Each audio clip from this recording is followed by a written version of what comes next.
আমাদের আজকে আলোচনার বিষয় আইভিএফ পদ্ধতিতে গর্ভধারণ সংক্রান্ত আইন। এআরটি মানে অ্যাসিস্টেড রিপ্রোডাক্টিভ টেকনোলজি।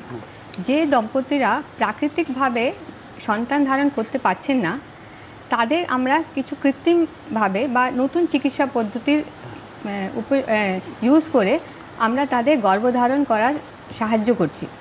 এর মধ্যে এই পদ্ধতির মধ্যে আসে আইইউআই মানে intrauterine insemination, IVF in vitro fertilization, ICSI, in intracytoplasmic sperm injection, PGD, pre-implantation genetic diagnosis, আর freezing of the gametes মানে ডিম্বাণু বা শুক্রাণু।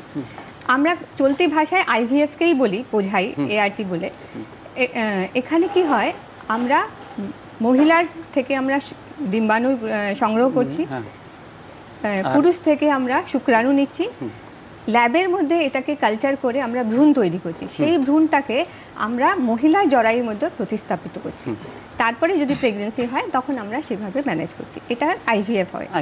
এই যে আইনটি এসছে সেটা assisted reproductive technology regulation act, যেটা 2021 সালে প্রণয়ন করা হয়েছে।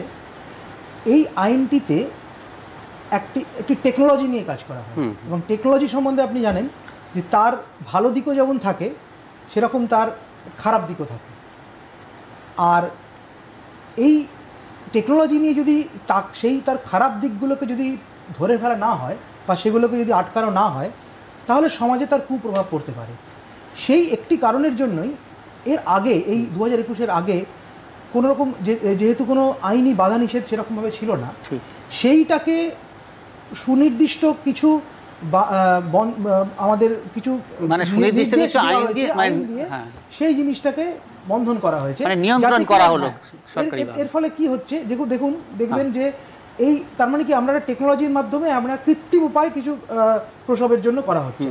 তো এইটা তো কেউ খারাপভাবেও নিতে পারে। যেরকম এই যে বাচ্চারা এইভাবে প্রসবটি হবে, তাদেরকে সেইটা যদি আমরা অ্যাকাউন্টেবল না রাখি, তাহলে তাদেরকে দিয়ে ট্রাফিকিং করানো বা এই ধরনের অনেক কিছু হতে পারে। তো সেই সব জিনিসগুলোকে যাতে করা না হয়, তার কুপ্রভাবটাকে আটকানোর জন্য এই আইনটি প্রধানত আনা হয়েছে।